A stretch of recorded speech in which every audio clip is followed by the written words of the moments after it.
سلام، وقت شما بخیر و مجموعه خبری امروز از اداره تحقیقاتی و نشراتی اوروج خوش آمدید. در آغاز سرخط خبرها. دیدار سفیران ایران و افغانستان در روسیه،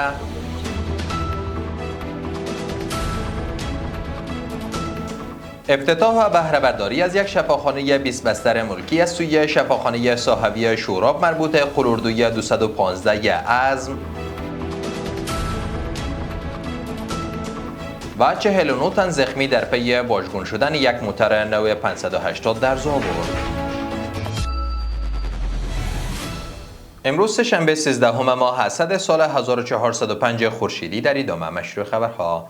مولوی گلحسن حسن سفیر کبیر افغانستان در مسکو با کاظم جلالی سفیر ایران در روسیه دیدار و درباره روابط دوجانبه آخرین تحولات منطقه گفتگو کردند. سفارت افغانستان در روسیه میگوید که در این دیدار دو طرف پیرامون گسترش همکاری‌ها در بخش‌های سیاسی، اقتصادی، تجارتی، صحی و فرهنگی گفتگو کردند.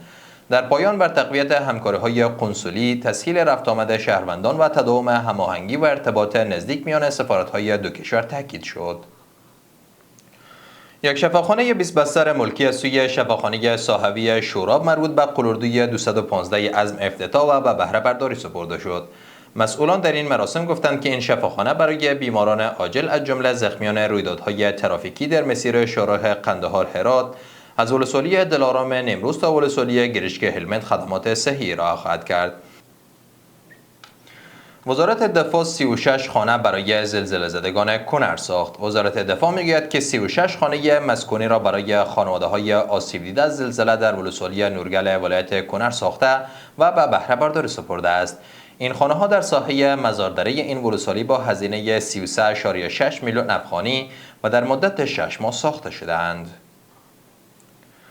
و در آخرین خبر، در پی واژگون شدن یک بس مسافربری نو 580 در شهر کلات مرکز ولایت زابل 49 تن زخمی شدند. در همین حال رئیس ساعتنامه زابل گفته است که زخمی ها به شفاخانه منتقل شده و وضعیت صحی 3 تن آنان وخیم گزارش شده است. این رویداد ناوقت شب گذشته در منطقه باکورزو مربوط مرکز ولایت زابل رخ داده است.